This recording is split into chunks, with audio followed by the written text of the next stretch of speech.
Welcome, everybody. Good morning, good afternoon, good Morning. evening, wherever you are in the world. I know we have audience from all over. So welcome to Virtual VoucherCon 2020, headquartered in Sacramento. Thank you for coming. I was originally a panelist on this panel, and then when Pam Stack had to drop out at the last minute, they asked me to step in as moderator, and I was happy to do so, but we do miss Pam, so I just want to say hi to Pam. Hi, Pam. Hi, Pam. For those that don't know me, my name is Kristopher Zgorski. I am the founder and sole reviewer at bolobooks.com. That blog and I were awarded the 2018 MWA Raven Award for Outstanding Contribution Outside the Realm of Creative Fiction.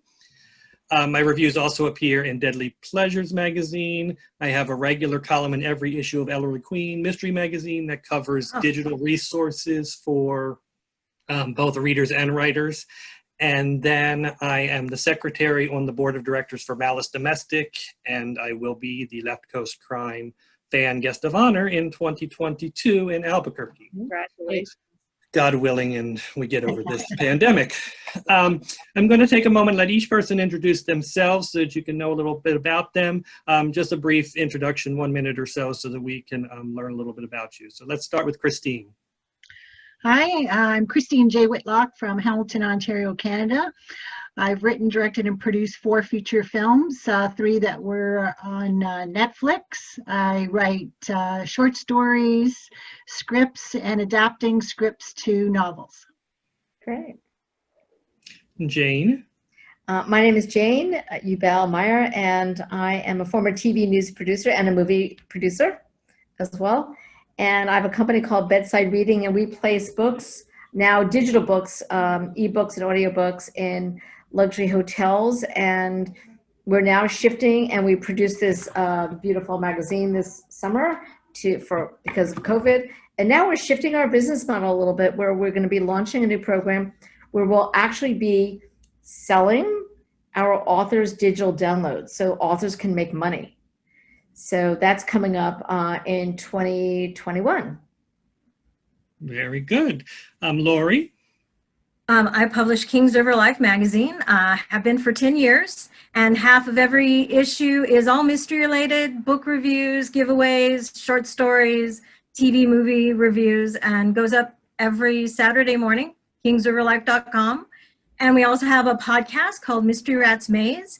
And we feature mystery short stories and first chapters read by actors here in the San Joaquin Valley, where I live. And that can be found in all your usual podcast places. I have 5 mystery novels published ages ago, and finally have a new book coming out next year. Great. Very nice. And Michelle? I write under the pen name of ML Hamilton, and I am I started as a fantasy writer, but I am primarily a mystery writer now. And my most popular series is the Peyton Brooks Mysteries. I have 56 novels out currently, and we'll be hopefully getting the next one out this month in that series. Very good. Our topic today, as I'm sure everybody in the audience knows, is selling during the pandemic. We're going to expand that in quite a lot of different ways to cover us because, as you can see, we're quite a diverse group of people coming from different angles. So I'm going to start with the writing aspect since we can't really sell a book if we don't have any books to sell. So I'd like the authors, each of the people who are actually writing at the moment, to talk about what it's been like writing during the pandemic. Has it found it easier, harder? Let's go ahead and start with Michelle. I thought when we went on quarantine, I teach high school. And so we went out in March, and I thought, well, this is going to be great. I'm going to get so much done. And didn't realize that, first of all, most of my family that was out of the house, they came back and spent quarantine here. So that meant that there was an entire household, again, full of people. And so writing dropped off there. And then just dealing with the difficulty of it. I struggled just trying to get my head around it to write. You have to be in the zone. You have to kind of let everything else go and kind of get into that world that you're creating. And I was so distracted by everything that was happening and so preoccupied by the news that I found myself struggling to get into that zone. And it became like, it was like slogging through mud a lot of the times. Recently it's gotten better, but we went to virtual learning for the school, and that was a whole new obsession, to draw me away. And I found the other thing that I found so difficult with that was we're spending so many hours at the computer that when I have time to write, I don't want to go back to the computer and write. And I write on the computer. I've never written by hand. It's too labor intensive for me. So I find myself reluctant to get back on the computer, and I have to actually set aside time to walk away from the computer and take a walk and get outside, and then I can come back in and I can refocus again. But it has been probably the most challenging year in so many regards, but for writing too. One of my colleagues writes, she's a reviewer and she writes for like the New York Times and for the LA Times. And she contacted me the other day. She says, "Are you having trouble writing?" And I said, "Oh my gosh, I'm so glad somebody finally said that, because I'm just struggling." Yeah, that's the feedback I'm hearing all around too. Lorie, you just said that you're finishing up a book. So tell us what writing was like for you. You're probably in the revisions at that point, right? Well, yeah. Well, if this gives you a clue, I originally hoped to have it out for BoucherCon, and now we're looking at next year. So yeah, it's been hard to focus, and keeping Kings of Your Life going has actually taken a lot more time and effort than it normally did, just figuring out how to get all that working. So yeah, it hasn't gone super great either, but hopefully going to be finishing up the edits by the end of the year. So that's all we can do is march forward. Christine, were you writing any movies or anything during this time that Yes. you can talk about how that experience was? Yes, I started a Hallmark mystery TV pilot, and so I did a lot of research watching romance movies, and in Canada the libraries closed down for quite a few months, but when they started up again I was able to get copies of other Christmas movies and Christmas mysteries, so I was able to do that research. So with this present script, I'm in my 7th edit in it, so I hope to do one more edit before I give it to a story editor to check before I send it off to producers. Very nice. Well, once we have our book, then we're going to move on to readers. And I know Jane and I both have something to say about reading, but what is it, and I'm sure all of us do, what did you find about reading during this time, Jane?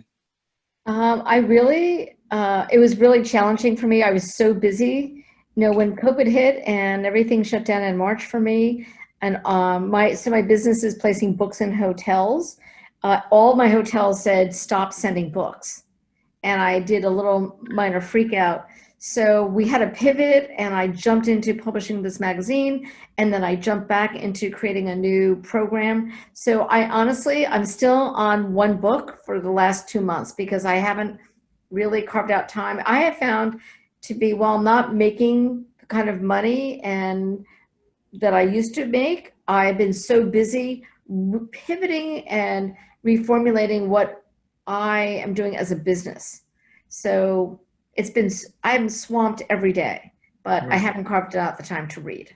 And I think that that's true of everybody. I mean, I think every business, even outside of publishing, is just struggling to figure out how they're going to survive in this new normal. That sometimes you don't have time for pleasure stuff. I did find that I couldn't really concentrate at the height of the pandemic. So I was reading a lot of short stories, which was unusual for me, but it was like I could focus for that short amount of time, but not much beyond that. Anybody else want to weigh in on reading? I had a lot of trouble in the beginning, but I kind of got into a rhythm, I think, but I'm thinking more reading to review, so I had that deadline pushing me there. The ones I just did for fun haven't been as many. Did you find that the type of reading changed, like what you were reading? No, not really. It pretty much. Well, with our libraries being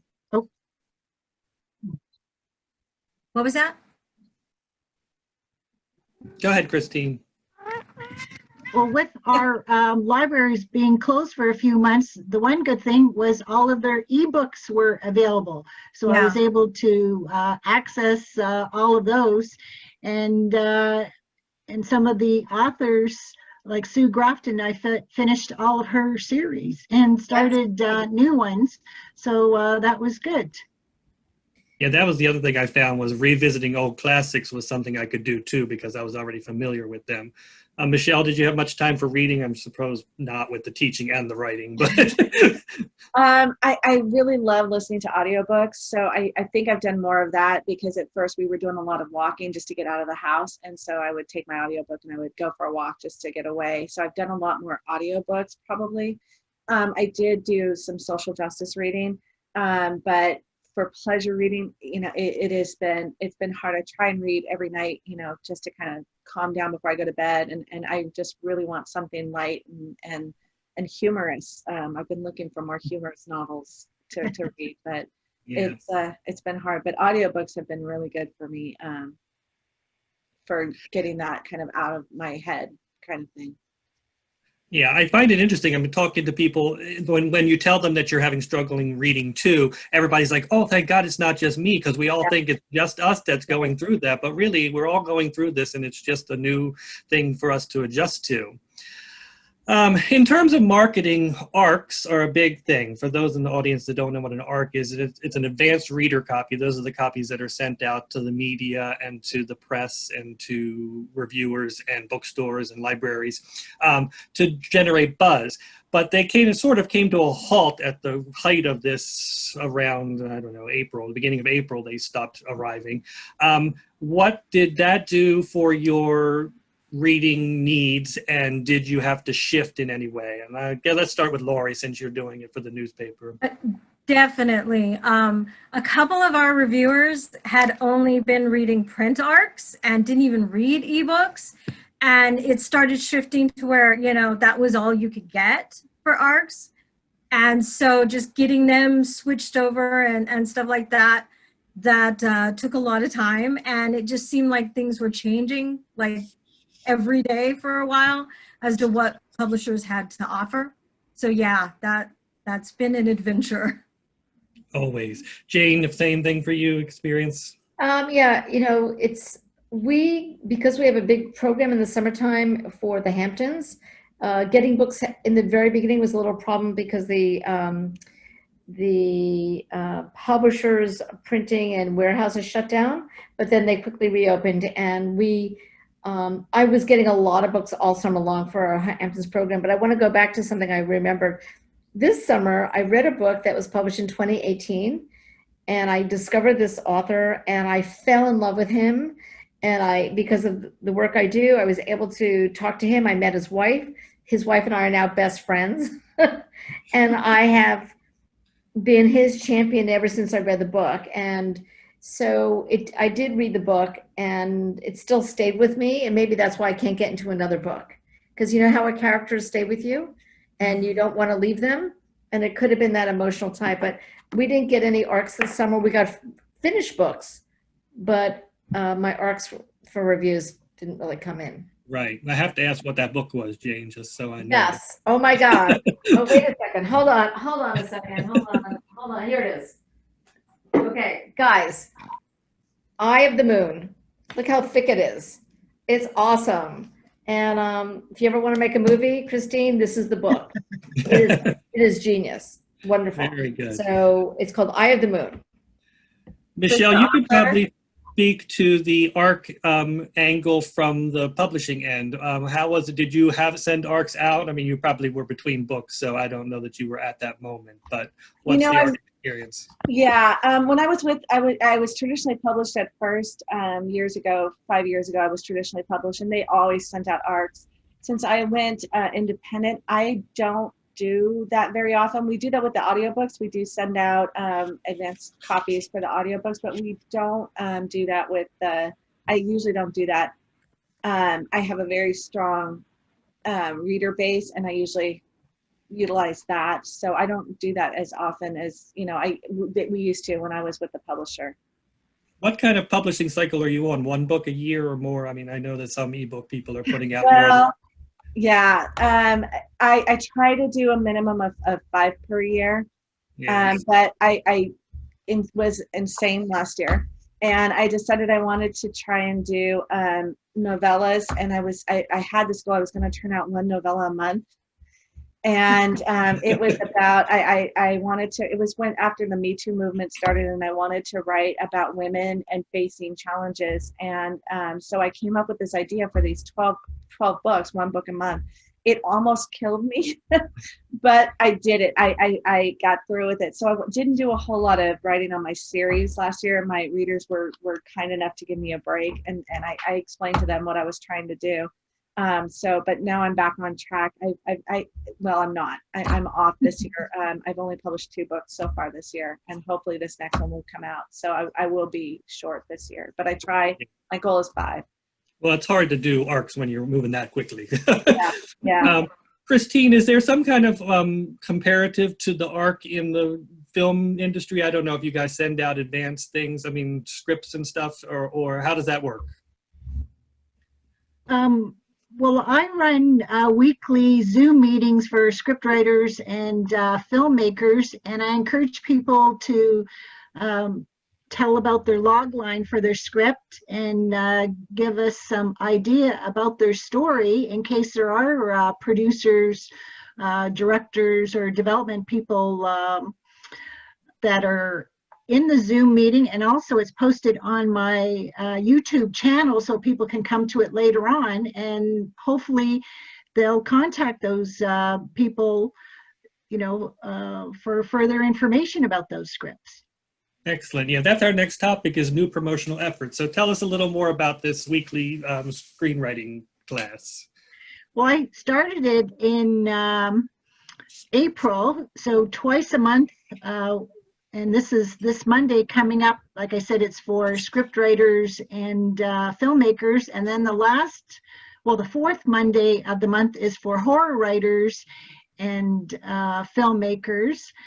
And I encourage people to share so we can help them out if there's any way that we have some new people coming to the Zoom meetings who haven't had any scripts even written, let alone produced. So some of us more senior people can give them advice.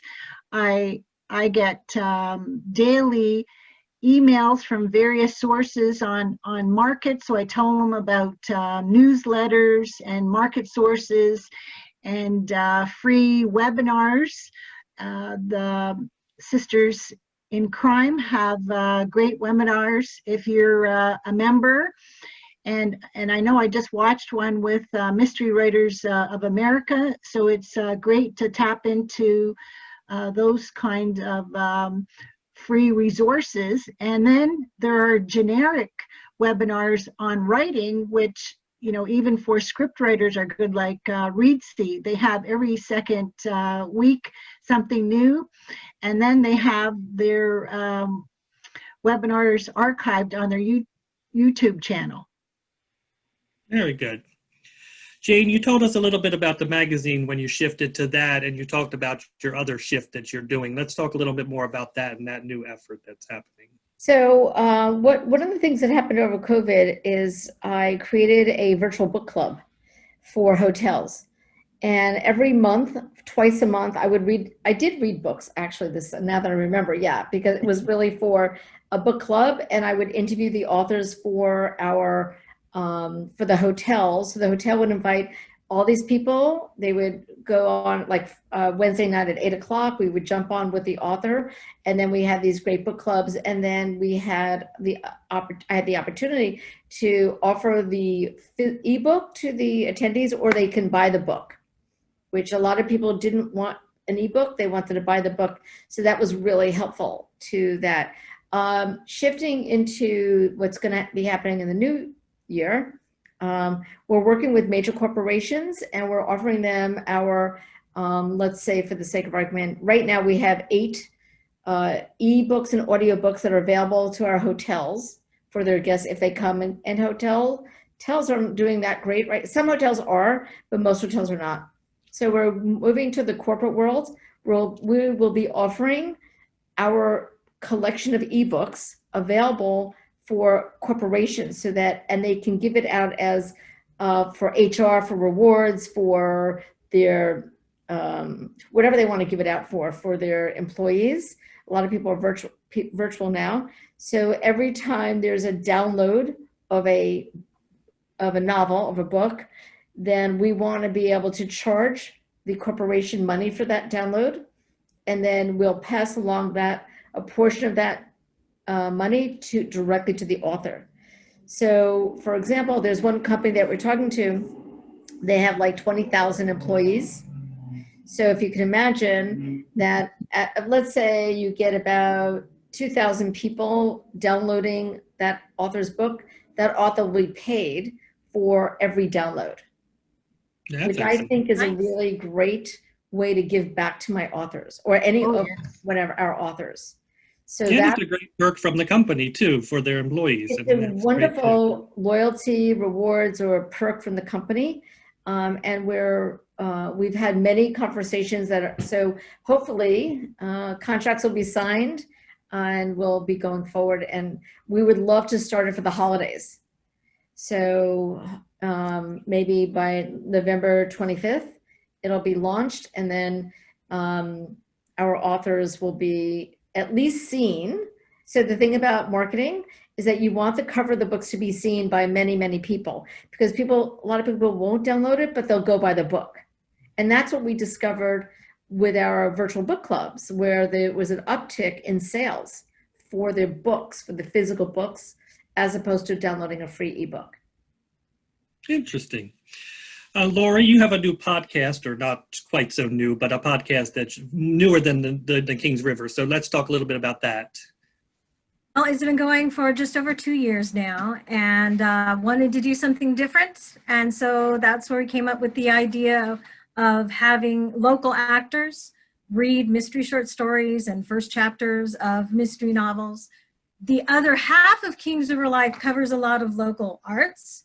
And so that I already had the connection with the actors. So kind of just put the two things together. And it's been a lot of fun. It's been a real challenge to record this year. We've kind of had to get very creative, but we managed to keep it going. It's been a lot of fun. Very good.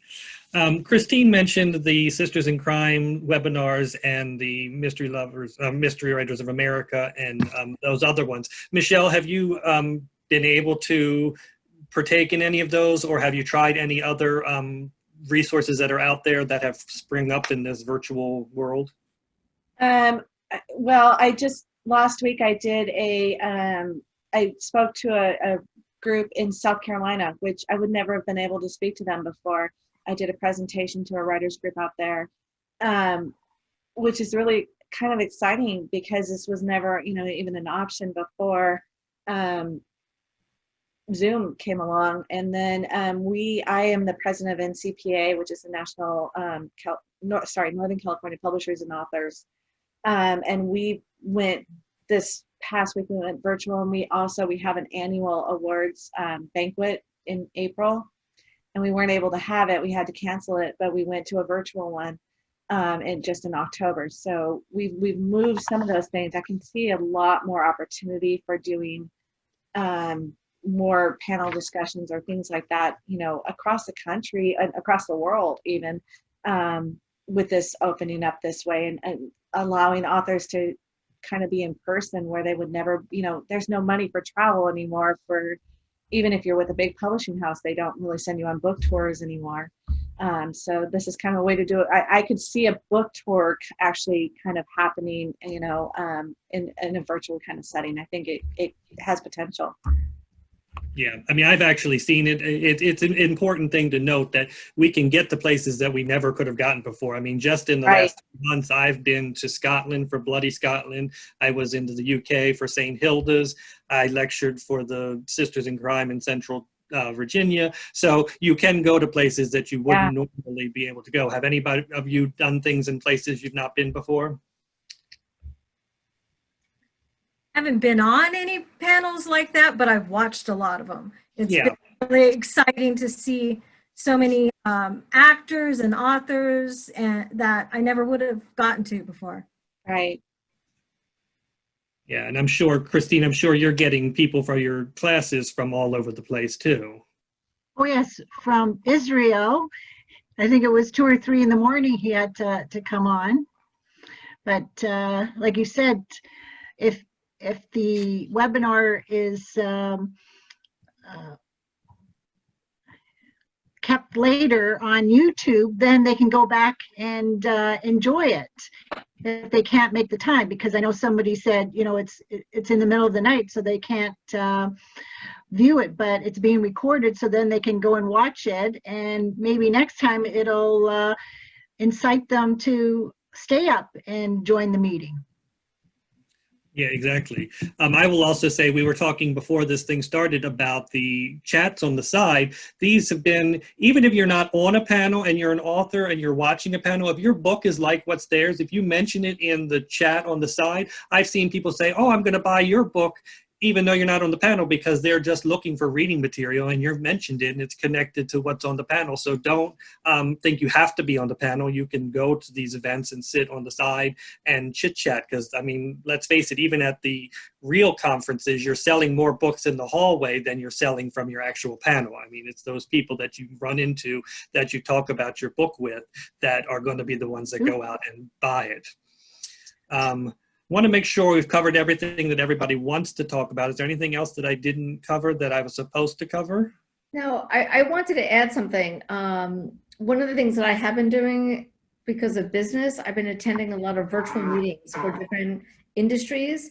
And when my business partner and I, what we've been doing is offering our collection of ebooks as a virtual gift to our to the attendees.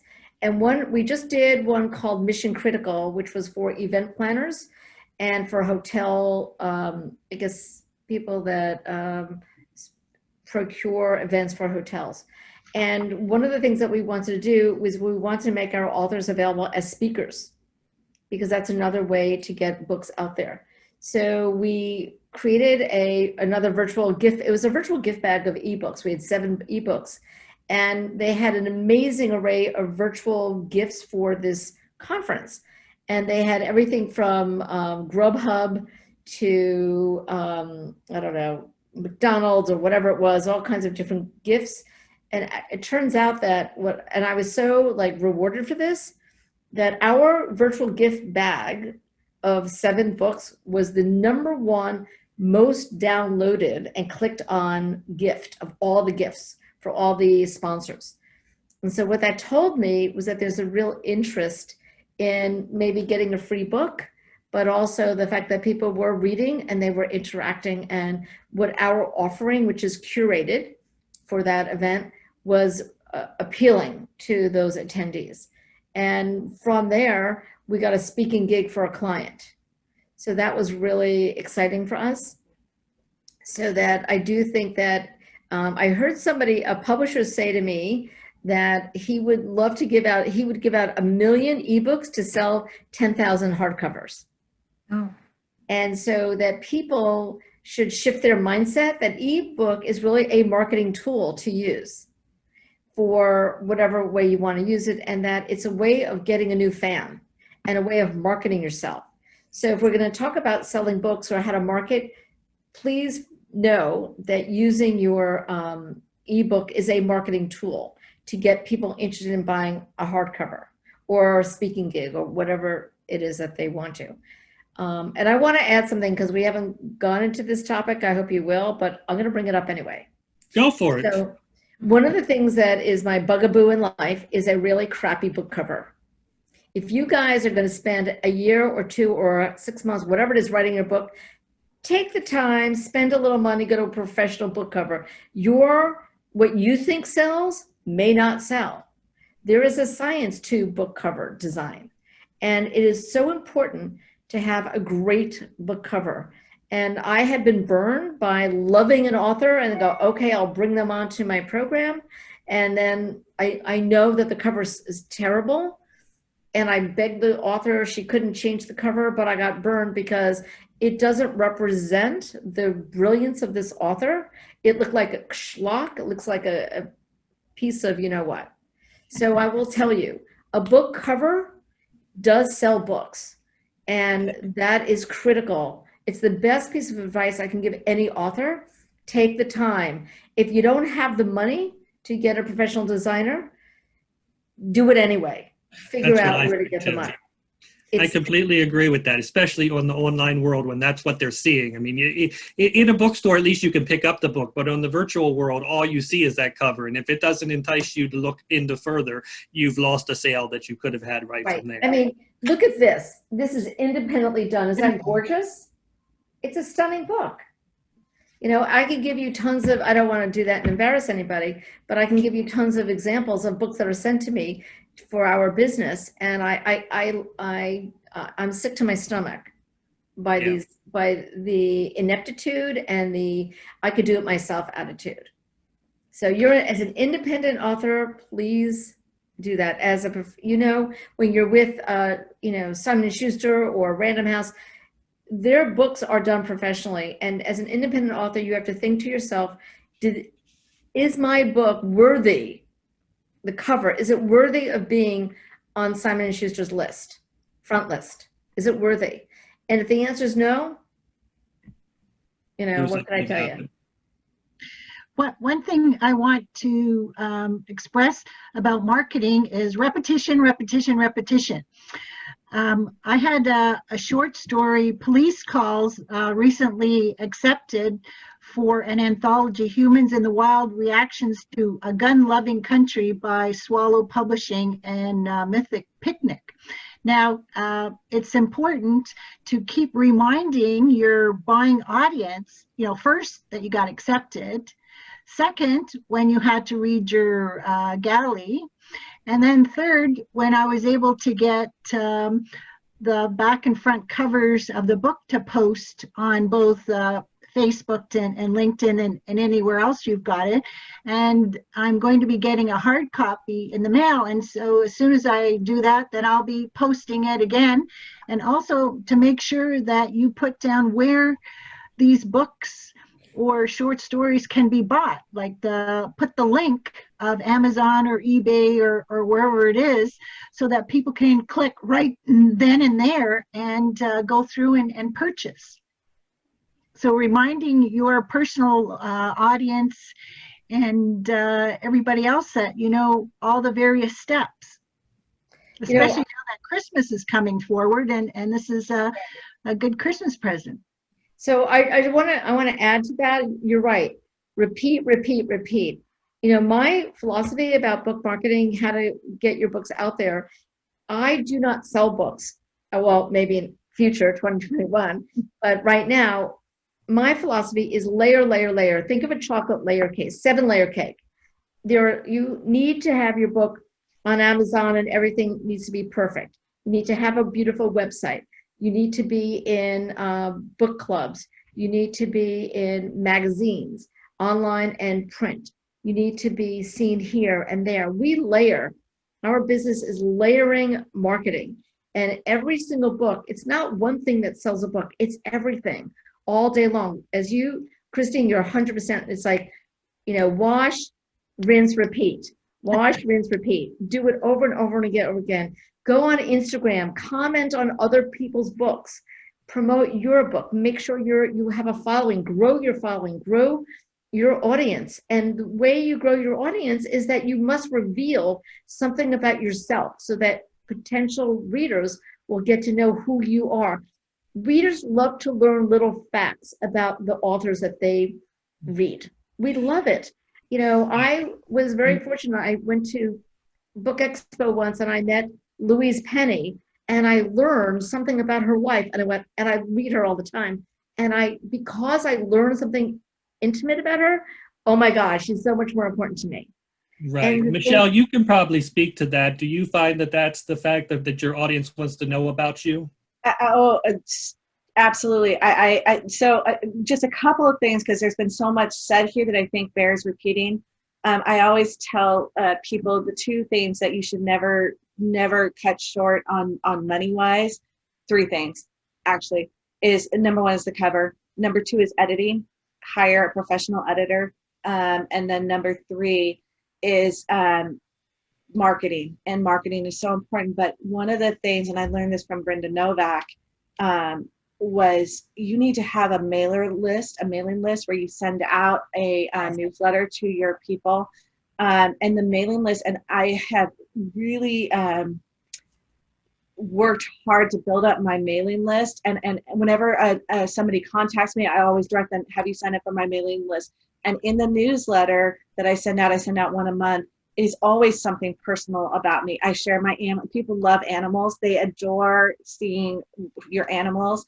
I'll share a story of something that happened, or just a little anecdote or something personal to try. Anytime you can connect with your readers on a personal level, it generates that relationship where they're going to keep coming back to you because they feel like they have this personal connection. I can't tell you how many times I've received an email from somebody that I've responded to them, and they've been shocked that I've responded to them. And it takes some time, and especially once you start generating quite a few emails, and they contact you, they'll contact you on Facebook. You, again, to piggyback on what both Jane and Christine said, you have to have a presence: Instagram, Facebook, Twitter.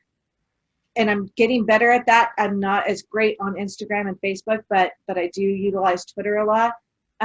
Anytime that they'll contact you, they contact me through the website, they contact me through Facebook, and I always send a personal response back, even though it takes time to do it. But it's that connection that you're making with them. So when they go to look for a book, you've got to keep your name in front of them. You've got to make sure that they understand that you're out there, and that they can have that kind of, if they feel like they're invested in you, they will keep coming back. Right. I'm going to get on my soapbox a little bit here and say that along with the virus, we've had social uprisings that are happening around the country, and we've seen a lot of talk about diversity in publishing and how some underrepresented groups are not getting heard. So I can't help but say that we're a very white panel here. So I want to make sure that we address that issue, and I know that Lorie has something to say about that diversity angle. So let's jump into that real quick. Well, we've always attempted to cover a diverse amount of mystery authors, but something that we're really excited about that we have going now that's brand new is, I don't know if you're familiar with Crime Writers of Color. They just started a column with us, Coming Attractions of Crime Writers of Color, and basically just kind of list new books that are coming out and a little bit about them, the book covers. And we've only had it once so far, but it's a work in progress. But we're really excited about that new addition to Kings River Life. Yeah, that organization is really stepping up and doing the work, and it's great to see them getting attention. So thank you for that, Lorie. Anybody else want to weigh in on diversity while we're on it? Through the NCPA, we have published anthologies. We're working on our second one for this year. And what we found is that we have many people, a diverse group of people that are submitting their stories to us to be published in the anthology. So there's a lot of writing, really good writing being done by every group, and opening that up to making sure that we have diversity. I think it's so vitally important.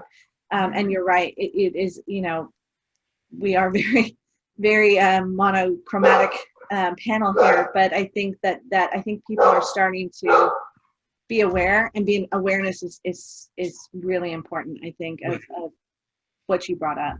Yeah, we have to discuss it even when we're not a diverse panel. Absolutely. And we're at least showing we're acknowledging it, and we're trying to make a difference. Yes.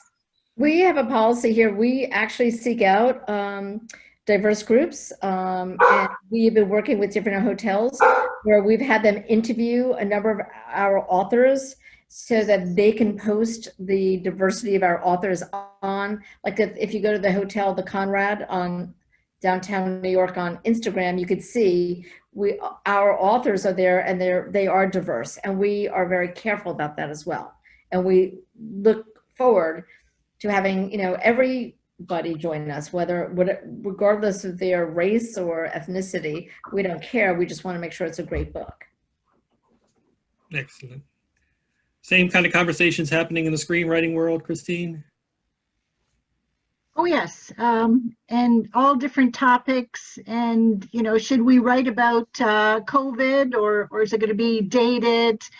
But then, they're talking about the flu epidemic in the turn of the century. So, what happened then and what happened now, it can be a great contrast or even a documentary, how they dealt with it back then and how we're dealing with it now.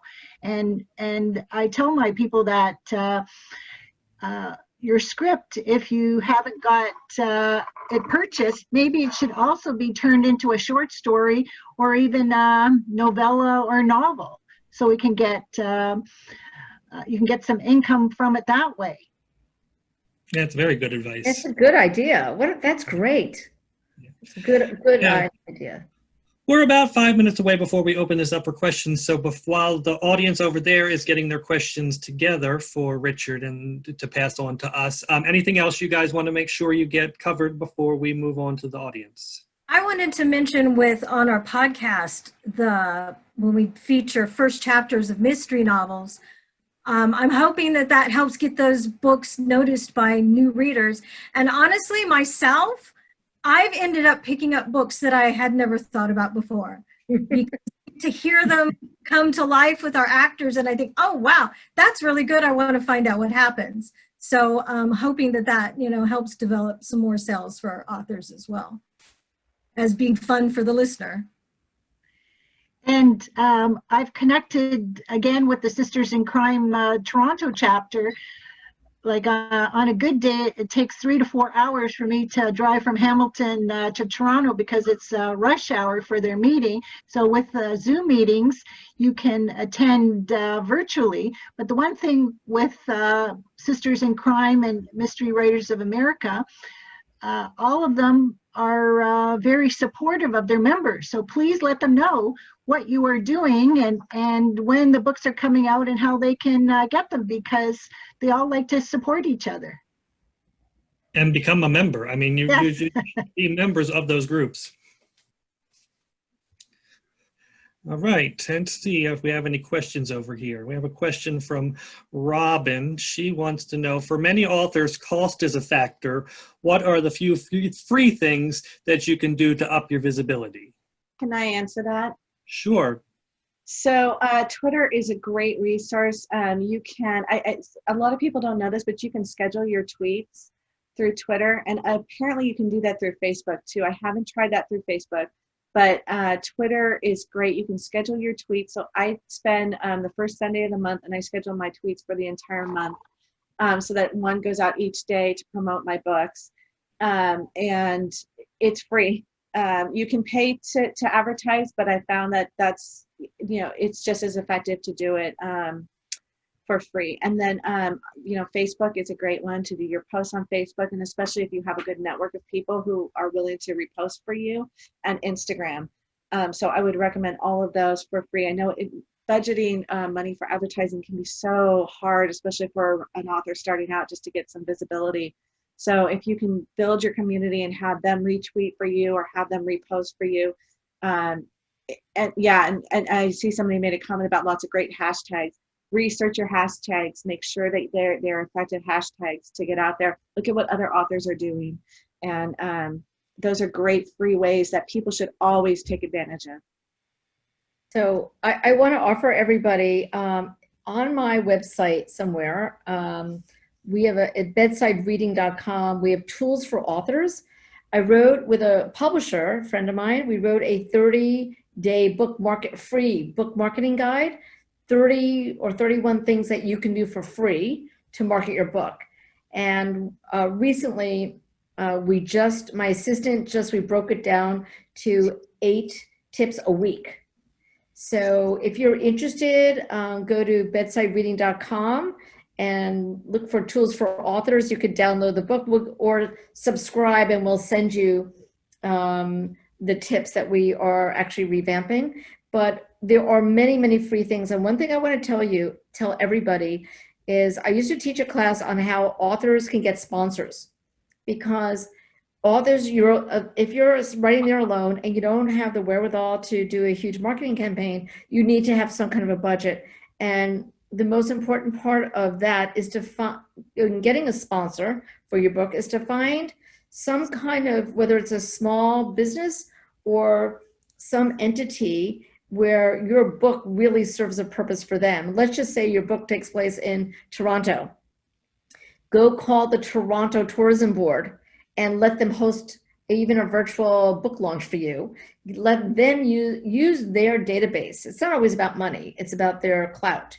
Use their database to promote your book if it's written about Toronto, and create a partnership. So the idea that authors are alone, you're not alone. Find nuggets in your book where you can create partners.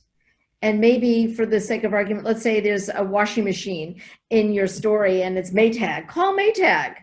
You call the marketing or PR person at Maytag and say, hey, I just want to let you know, I have a book coming out and we talk about Maytag. And maybe they'll be creative and sell your book on their website. So there are lots of different things that you can do for free to get the book out there. One thing I'd like to remind people that if you are on Facebook and LinkedIn, they have lots of subgroups that you can promote yourself on. So again, on a regular basis, let them know what you're doing so that they can help support you.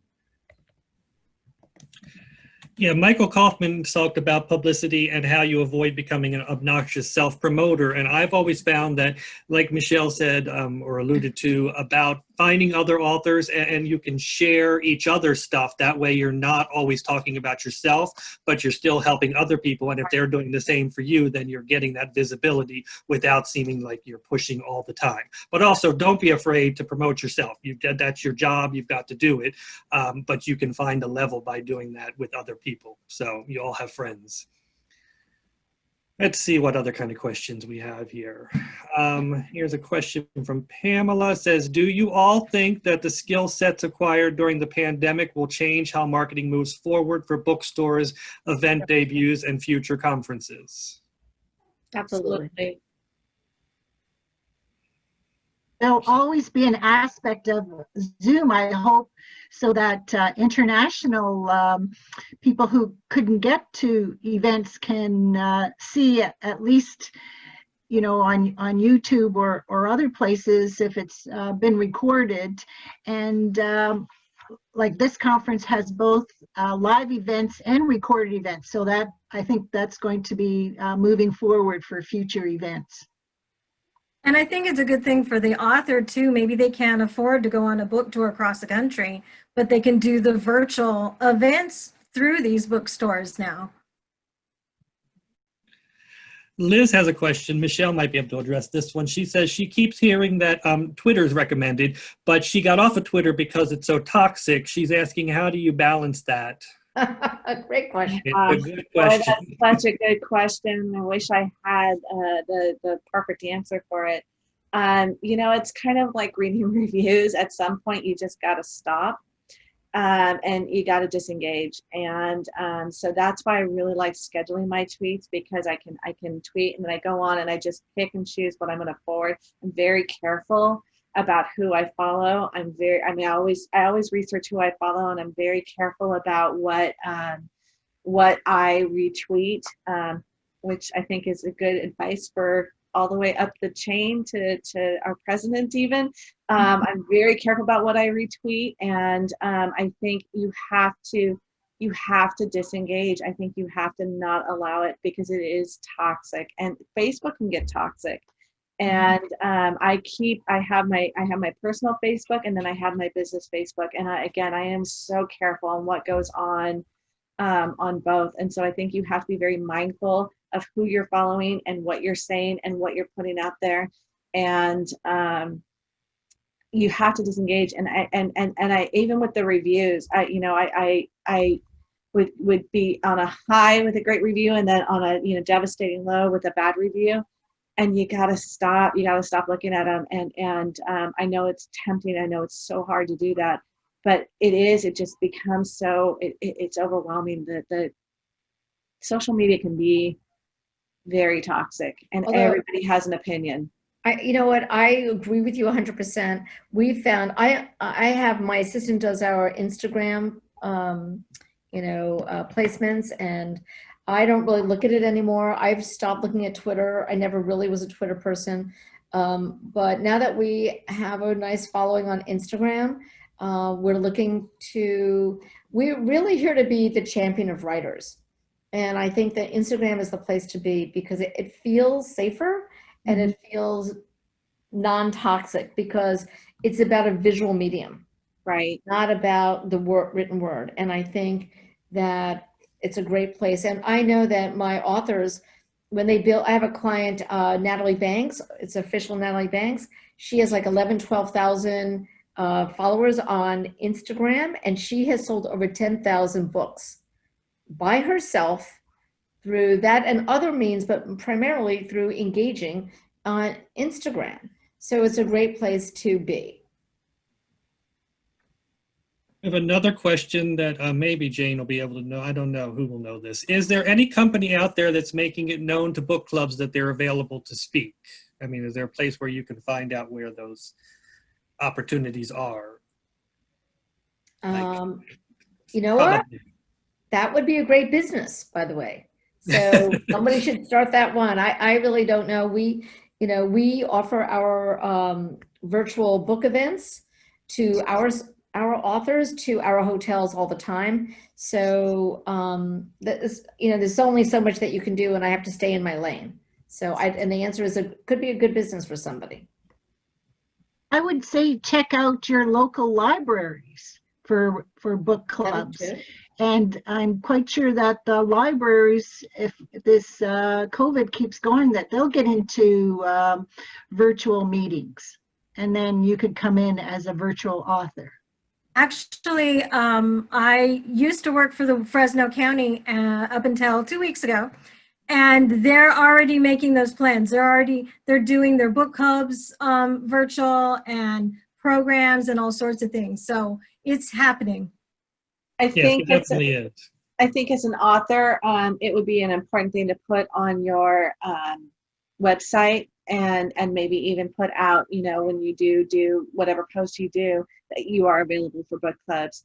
I do follow book clubs on Twitter and Facebook. So there are book clubs that are out there that are formed, and I do follow them. And I think it's important that maybe even just, blast them with, that I'm available to talk at book clubs. Also, as a book blogger, I would say reach out to that community. That community knows what's going on in their areas. So if you're following book bloggers from different locations, they'll be able to tell you places that you might be able to speak to in those areas, especially if you say, hey, would you interview me while at this event or whatever. So think of that. I'm looking to see if we have any more questions over here.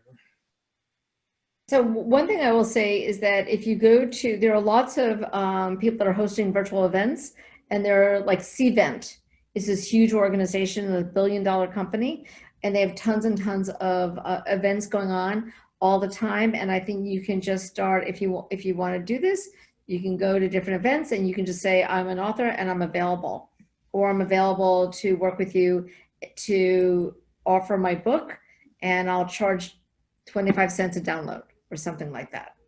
So that's another way to think about making money.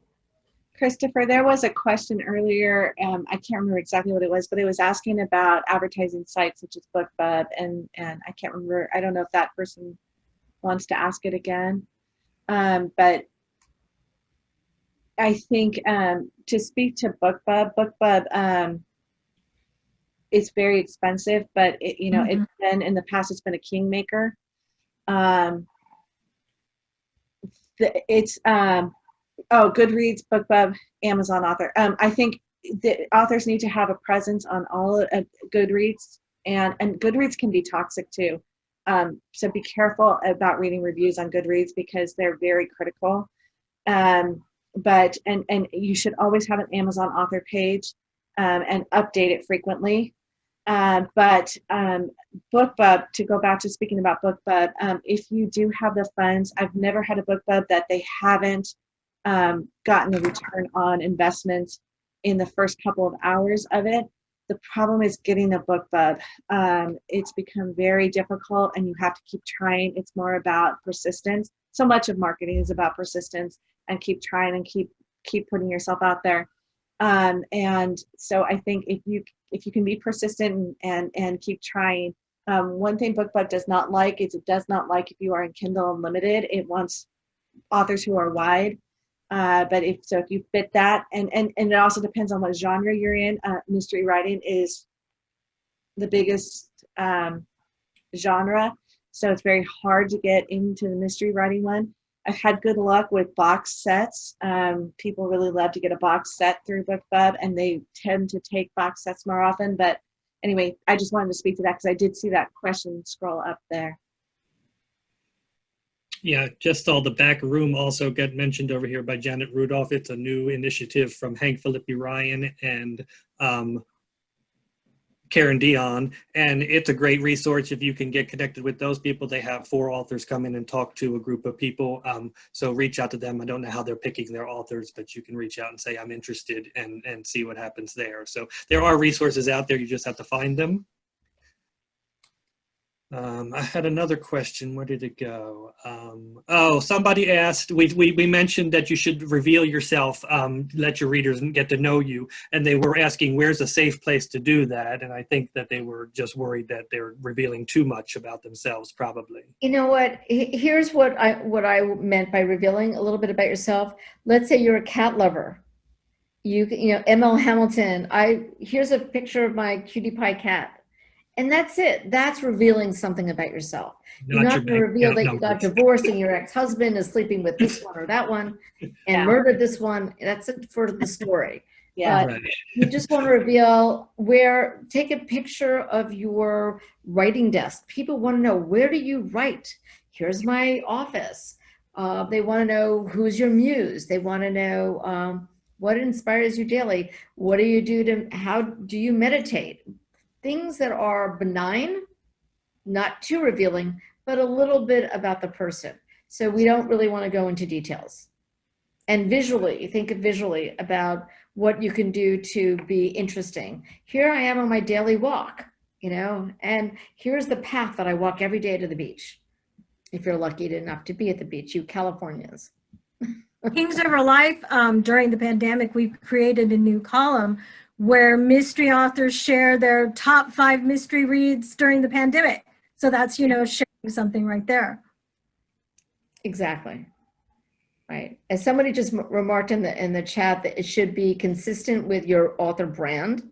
So that's another great topic always to talk about. What is your brand? Who are you? And that is a much longer conversation, but it's who wrote that, Jeff, who wrote that? I don't know, but Liz. Who wrote that? It is really important to be consistent and to follow the persona or the brand that you created as an author. Right, ML Hamilton? Yes, branding is. In fact, that was the talk I gave in South Carolina was branding. Branding is so important. It's huge. You want people to be able to say, "That's that author. That's the." You know, my books are set in San Francisco, and I get all the time, "That's that San Francisco author." So branding, yes, Jane, branding is huge, and it's something that you have to front load. Something you have to be very deliberate about. You have to think your way through it. And branding comes in with the covers. It comes with everything you do. And it should be always there in your mind. Exactly. Okay, folks, I think we're just about out of time. So I want to thank you all and make sure we've said all we need to say. I hope you all enjoyed this conversation. Thank you for coming to Virtual BoucherCon. I hope that you'll continue to attend other panels the rest of the day and reach out to these panelists off camera and let them know if you enjoyed it and if they can answer any questions for you. I'm sure they'll be happy to respond to you. Thank you, Kristopher. You've been very much. Thank you. Thank you. Moderator. Thank you so much. This is a lot of fun. Thanks, everybody. Thanks. Bye, guys.